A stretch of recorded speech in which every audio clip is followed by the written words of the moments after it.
The glass shattered before she even looked up. She hadn't seen my face yet, just the back of my head. That was enough. The stem of her champagne flute hit the ballroom floor and exploded like a gunshot. Conversations died. The jazz band didn't stop playing, but their notes suddenly felt like intrusions. I didn't turn around right away. I knew it was her. I knew from the second my spine froze like ice water had poured down it. The last time we were in the same room, her lawyer was accusing me of emotional manipulation because I'd written her a 3-page letter instead of responding to her divorce filing with silence like a normal man. His words, not mine. Now here we were, 3 years later.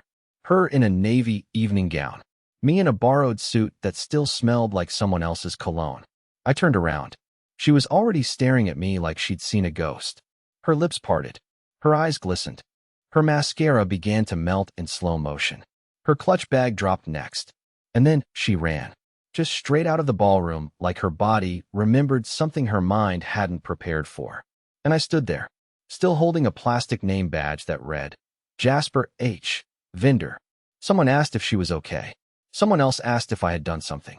I hadn't even said a word. But I knew. I knew exactly why she broke. Because 3 years ago, she chose a man who promised her yachts and galleries and beach houses. And now I was standing here, looking like I'd just returned from the dead, with something she never expected me to have. Dignity. And maybe a secret she thought I'd taken to the grave. I didn't mean to chase her. Honestly, I stood there for a good 10 seconds, completely frozen while the ballroom swallowed me whole. Some woman bumped into me and muttered something under her breath, but it barely registered. The air around me had changed. It was heavier now, like gravity had doubled the second she ran. She wasn't just startled. That wasn't just a reaction. It was panic. That kind of reaction doesn't come from seeing your ex. That kind of reaction comes from seeing a ghost you thought you buried. I wasn't planning to talk to her at all. I came to deliver a signed contract to one of the hosting vendors, shake a few hands, and leave quietly. I didn't even know she worked at this company. But now I couldn't walk away. Because her face, the way it shattered, told me something I didn't understand yet. I slipped out of the ballroom and saw the elevator doors closing just as I reached the hallway. I caught a glimpse of her reflection in the mirrored panel. She was leaning against the wall, hands shaking, mouth moving like she was arguing with someone invisible. I didn't take the elevator. I took the stairs 2 at a time. I didn't even know which floor she was going to, but something told me to check the mezzanine. It was quieter there. Empty banquet rooms, shadowed corridors, and forgotten flower arrangements waiting for the trash. And that's where I found her. She was sitting alone on one of those stiff leather benches outside the coat room, her gown crumpled beneath her, makeup streaked, breathing like she'd just run a mile barefoot. When she looked up and saw me, she didn't scream. She didn't shout. She didn't even blink. She just whispered one sentence that made the hair on my arms stand straight up. You weren't supposed to be alive. I laughed. Not because it was funny, but because what the hell else do you do when your ex-wife says something like that? I wasn't supposed to be alive. I asked, my voice echoing in that hollow hallway. What does that even mean? She looked at me like I was the one saying something crazy. Like I was the intruder in a story she had rewritten without me. Then she stood up, slow and unsure, and walked a few steps toward me before stopping herself. I went to your apartment, she said. I saw the blood. The what? I called the police, she continued, voice trembling. They said it was a domestic incident. That you had disappeared. No forwarding address. No phone. Nothing. They assumed. I bled from a shaving cut. I snapped, louder than I meant to. It got on the sink and a towel. I moved out that week. I didn't die, Avery. Her face went white when I said her name. Then she whispered, but he told me. I stepped closer. Who told you what? But she wouldn't answer. She turned her back to me like I wasn't even there anymore. And that's when I saw it. On her exposed shoulder, where her gown had slipped slightly off, there was a bruise. Faint. Yellowing. But definitely there. And suddenly, I wasn't sure if I had come here to get answers, or to save someone who never came looking for me. I don't think she expected me to notice the bruise. She tried to shift her gown back over her shoulder quickly, pretending it didn't matter, but it was too late. The damage was done. And not just to her skin. I stepped back, letting the silence breathe between us. I didn't want to scare her, but I needed answers. The moment she said he told me, my brain short-circuited. Who was he? What did he say? And more importantly, What the hell had she been living with for the past 3 years? Avery, I said quietly, my voice steadier than I felt. He told you what? She kept her back to me.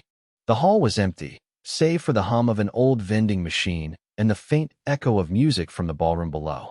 This was the kind of moment where, if I were stronger, I'd walk away. Leave her to whatever secrets she'd buried. But I wasn't strong. I was never strong. Not when it came to her. She finally turned, arms crossed over her chest like armor. Her voice was low, bitter. He said you hurt someone. Badly. That there was blood in the hallway. That you ran because you were scared they'd arrest you. I laughed again, but this time it sounded uglier. Who the hell is he? The guy you left me for? The one with the lakeside cottage and the imported espresso machine? Her lips pressed together. That was enough of an answer. And you just believed him? I asked, feeling heat crawl up my neck. You didn't think for a second that maybe he was lying? That maybe, just maybe, he didn't want you to find out the truth? Her expression twisted into something I didn't recognize. Not guilt. Not shame. Something deeper. Something worn out. I was pregnant, she whispered. My heart stopped. Everything. The bruises, the panic, the way she ran from me like I was a ghost. It all shifted. Reframed. You were? I started to ask, but the words wouldn't come out. I lost it, she continued. Before I could tell you. And then he showed up. Said he'd take care of me. That you weren't safe. That you disappeared for a reason. I sat down on the bench because my legs simply gave out. My brain couldn't hold the weight of what she was telling me. So while I was grieving her, she was grieving alone. And while I was drinking instant coffee in a one-bedroom sublet, trying not to think about the way her toothbrush used to tilt toward mine, she was being manipulated. And maybe worse. You stayed with him? I asked. She nodded. I didn't know how to leave. That's when I noticed her hands were trembling again. And when she reached for her clutch bag, it wasn't just to hold it. It was to check her phone. I saw the screen flash. Dozens of missed calls. All from one number. Then a text appeared in real time. Where are you? Who is he? Answer me, or I swear. She yanked the phone away before I could read the rest, but I didn't need to. I stood up. Avery, I said slowly. You're coming with me. Now. But what she whispered next stopped me cold. I can't. He's here. In this building. The moment those words left her mouth, I felt the walls tilt. I took a step back and scanned the hallway automatically, my breath quickening, heart rattling like a loose screw inside my chest. This wasn't some metaphor. She wasn't being dramatic. Avery's pupils had blown wide with fear. Her whole body was stiff, like prey that just scented the hunter nearby. He's here. I repeated, barely able to keep my voice from cracking. She nodded once, like any more movement might make her shatter. Then she pulled me by the wrist, gently, but firmly, down the corridor and into one of the empty coat rooms. The second the door shut behind us, she locked it and leaned against it, exhaling like she hadn't let out air in hours. I didn't know he'd come tonight, she said in a rush, whispering. He told me he was flying to Austin for a board meeting. But he must have followed me. He tracks my location. I think he cloned my phone. I don't know how, but every time I turn it off, he shows up anyway. My stomach turned. You told me you lost the baby, I said slowly. Did he know about it? Her hands went to her mouth. She hesitated, then nodded. He said I miscarried because I was still emotionally attached to you. That it was my punishment. My hands curled into fists. And then what? I asked. He isolated you? Cut off your friends? Took your money? All of it, she said, barely audible. But he never hit me. Not the face, anyway. He's too smart for that. And every time I tried to leave, he'd say, You have nowhere to go? No one left. Not even him. I was silent for a long time. The version of her I had built in my head over these years. The one who left coldly, who never looked back, who laughed in someone else's arms, collapsed in on itself like ash. And in its place stood someone I still knew in my bones. Someone I had once promised I'd protect. You have me, I said. Still. Her eyes welled up, but before she could answer, there was a knock. Not a polite knock. A deliberate, slow knock. Followed by silence. We didn't move. Then came a second knock, louder this time, and a muffled voice through the door. Av, you okay? The way he said her name sent ice down my spine. Too casual. Too calm. Like he hadn't just sent threatening texts 5 minutes earlier. Avery looked at me, panic surging in her eyes. Don't say anything. Please. We stood frozen, barely breathing. Av, I saw your phone's location. You've been in the same spot for 10 minutes. You ignoring me now? That the game? He paused. Or is someone in there with you? Avery closed her eyes, clenching her fists, whispering, "No, no, no," under her breath like a prayer. Then came the twist of the doorknob. It didn't open, but he tried. Hard. "I'm going to count to 5, the voice said, soft but sharp. "And if you don't open this door, I'm assuming I have a reason to open it for you." I grabbed Avery's hand. There was only one way out now, and it involved me doing something I hadn't done in years. Fight. He started counting. 1. Avery's hand clenched around mine, cold and shaking, but firm. Her breath was shallow. She stared at the door as if it were about to explode. And honestly, maybe it was. 2. I looked around the coat room. It was small. Coats hung like limp bodies on chrome racks. A dusty mirror tilted in the corner. No window. No second exit. Just one way in and one way out. 3. My options were embarrassingly limited. I wasn't a fighter. I wasn't some action movie hero waiting for a cue. I was a logistics consultant who cried during the credits of Pixar movies. But I couldn't let this man come through that door. Not with the way she was trembling. 4. I whispered fast. When he opens it, run. Push past him. Don't wait. Just move. Find security. Scream if you have to. "No," she whispered. "He'll hurt you." "I don't care." We both froze as his final number dropped. 5. There was a half-second of silence. Then the door slammed open with such force that it cracked against the stopper and bounced back. And there he was. He wasn't what I expected. No leather jacket. No tattooed neck. No scar down the cheek. He looked clean. Executive clean. Designer blazer. Gelled hair. Calm face. But his eyes looked like static. Flat. Emotionless. Unblinking. Avery flinched behind me. He didn't look at her. He looked at me. "So," he said smoothly, stepping in like he owned the oxygen in the room, "this is the infamous ex-husband." I didn't answer. My knees felt like they were arguing with gravity. He smiled. "You know, I always wondered what you looked like. Thought you'd be taller. Or at least smarter." I expected him to yell. To lunge. But no. He was surgical. Cold. Methodical. And somehow, that made him more dangerous. "I didn't follow her here," he said, turning slightly toward Avery now. "I was invited. You know that, right? I'm on the board. This is my company. I own this building." Avery backed up against the far wall. He took another step closer. "So when your little ghost here shows up, starts dragging the past into my world, I think to myself, what a tragic mistake." He looked back at me, eyes narrowing. "You shouldn't have come." I opened my mouth to respond, but he moved, fast. He grabbed a hanger from the rack and hurled it across the room. Not at me. Not at her. Just into the wall. Hard enough to snap the metal hook and make both of us jump. Just enough violence to establish control. "I haven't touched her in months," he said, almost like an apology. "I don't need to. She stays. She always stays. And you know why?" Avery's voice finally cracked through the fog. "Because I was scared." He tilted his head. "You still are." I stepped forward, heart pounding, fists clenched even though I had no plan beyond that. "I'm not leaving without her," I said, trying to sound braver than I felt. "If you touch her, I swear to God." He smirked. "You'll what?" Before I could answer, Avery did something I never saw coming. She stepped between us and said, loud and clear, "I sent the files." He blinked. That wiped the smirk off his face. "What files?" She didn't move. "To the board. To the auditors. To the press. If I don't come home tonight, they're going live." His eyes changed then. Not rage. Not fear. Something else. Something that made my blood run cold. And then he whispered, "You really think that will save you?" That's when I realized. This wasn't over. This wasn't even the beginning of the end. It was the start of a war. The room went so still I could hear the soft hum of a fluorescent light somewhere above us, like it was trying to buzz its way out of the silence. He didn't speak right away. That alone was terrifying. He just stared at her, the tension in his jaw barely visible. But there. His hands didn't clench. He didn't yell. He simply paused, like a machine calculating its next move. And I realized, in that moment, that Avery had just taken back a piece of power. She didn't scream. She didn't run. She threatened him, with calm, measured words that cut deeper than any punch could. "I don't believe you," he finally said, but it was clear he did. Avery tilted her head slightly, her voice even. You remember the green file cabinet in your home office? The bottom drawer with the false back? His pupils narrowed. Yeah, she continued. I found the backups. All of them.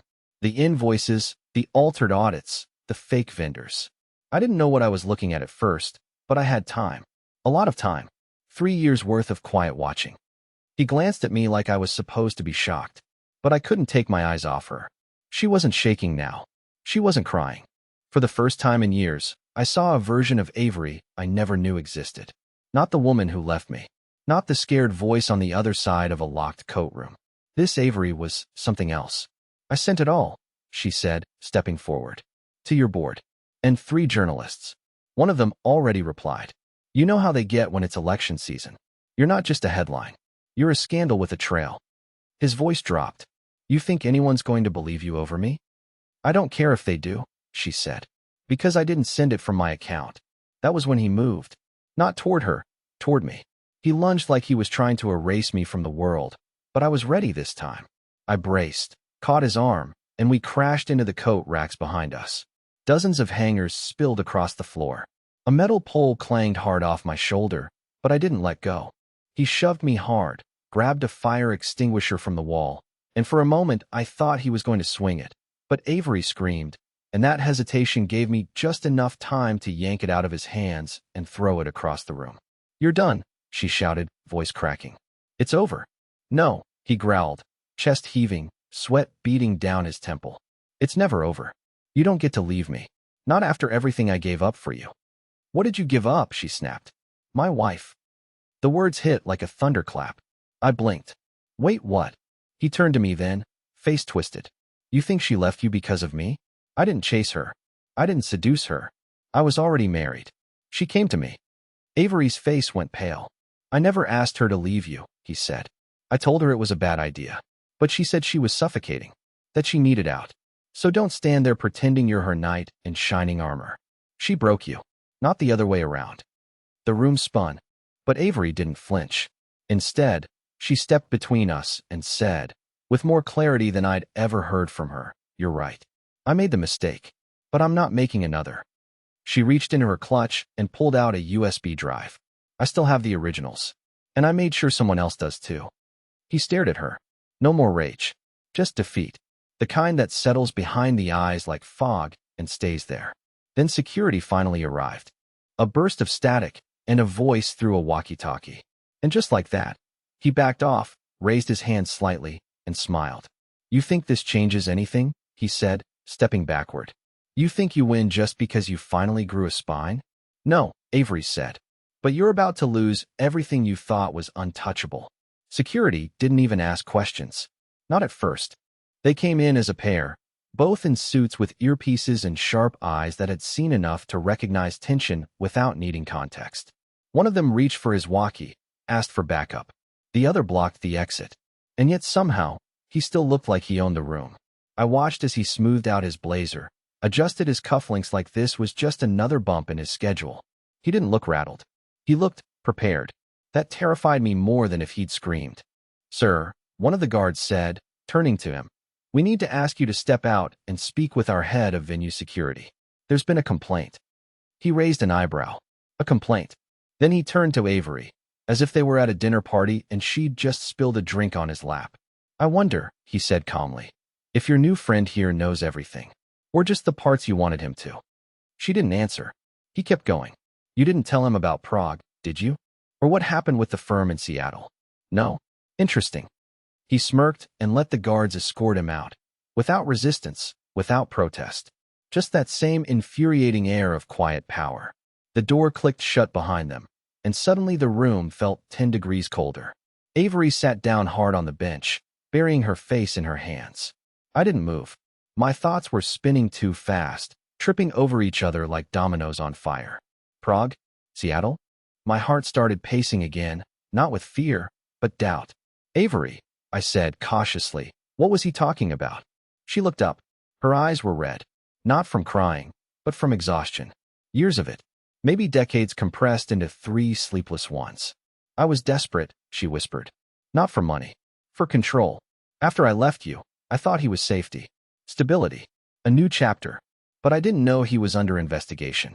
I didn't know he was being watched. He used my name on documents. Made me sign things I didn't understand. By the time I realized what was happening, I was already implicated. If I pulled away, I'd go down too. She paused, voice cracking. I had to leave the country for a while. That's what Prague was. Hiding. Seattle was the fallout. The firm lost a client. They fired me. Quietly. Without questions. I was radioactive. I sat down beside her, the space between us thick with things unsaid. You could have told me, I said quietly. She looked at me, tired and raw. I didn't think you'd want to hear from me. Not after I walked out. Not after how I made you feel. You didn't make me feel anything I wasn't already afraid of, I admitted. But I would have listened. There was a silence between us then. Not awkward. Just heavy. Like the kind of silence that comes after a storm, when the sky is still trying to decide whether to rain again or let the sun through. Then her phone buzzed. She stared at it like it was a rattlesnake. I leaned in and saw the screen. Unknown number. Voicemail, 042. She hesitated, then pressed play. His voice was calm. Too calm. You think this ends with security escorting me out of a ballroom? That's cute. Look outside, Avery. Look closely. You still don't understand who I am. You thought you were saving yourself by blowing everything up. But now you've burned the bridge you were standing on. The voicemail ended with silence. Then, a second later, a new message appeared. Voicemail, 008. Unknown number. This time, he didn't even say her name. I never needed to touch you to break you. Watch what happens next. Avery's hand trembled as she dropped the phone into her purse like it was poison. I don't think he's bluffing, she said. Neither do I. I stood up. It was time to stop reacting. It was time to act. Because if this man thought we were running scared, he hadn't seen what two people with nothing left to lose could really do. I used to think revenge was about fire, about rage, explosions, breaking the thing that broke you. But it's not. Real revenge is colder, quieter. It's living well. It's rebuilding from ashes while the one who tried to burn you watches from the ruins of their own creation. The next 48 hours moved fast. Avery didn't go home. I didn't let her. I took her back to my apartment, which wasn't much, a one-bedroom over a bookstore with a window that only opened halfway, but it was safe. It was quiet. She slept on the couch the first night, barely. I sat at the kitchen table the whole time, laptop open, cross-checking every name she'd given me. Turns out, she wasn't exaggerating. The files she'd backed up weren't just damaging, they were dynamite. Shell companies, double invoices, falsified financials tied to campaign donors.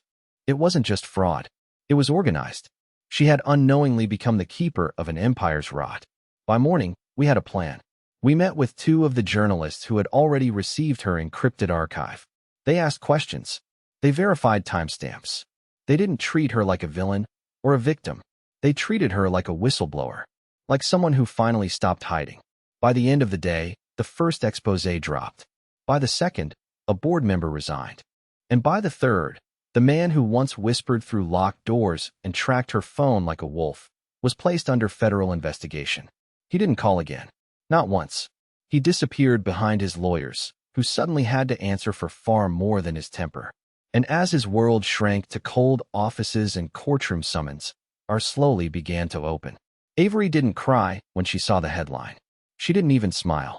She just looked at me and said, "You believed me, when I didn't deserve it." I shook my head. You didn't have to deserve it. You just had to need it. We didn't fall back into each other's arms. Not right away. This wasn't some dramatic love story with violins and forgiveness. We had bruises, scars, trust to rebuild. But we did start talking. Every night, a little longer, a little deeper. We laughed once, over pancakes. I hadn't heard her laugh in years. I almost didn't recognize the sound. She took a job with a nonprofit, consulting quietly from behind the scenes. She said she wasn't ready to be the face of anything ever again, and I respected that. But she was good at it. Better than she gave herself credit for. As for me, I started writing again. Just little pieces. Blogs. Essays. One of them went viral. An open letter called "The Man She Thought Was Gone." It wasn't angry. It was honest. I got emails from strangers. From men who'd been left and never asked why. From women who thought they were monsters for running and didn't know how to come back. And suddenly I realized, maybe what happened to us wasn't just a tragedy. Maybe it was a blueprint. One night, about 6 months later, Avery handed me a small envelope. No name on it, just folded paper. Inside was a photo, an old one, from our first apartment. We were sitting on the floor eating pizza from the box. Her head was on my shoulder. My eyes were half closed. We looked exhausted and completely alive. She said, "I want to find that again. Not rewind. Not pretend. Just rebuild. With you." I didn't say anything. I just held her hand across the table. Tightly. Because sometimes, the bravest thing you can do isn't fight. It's stay.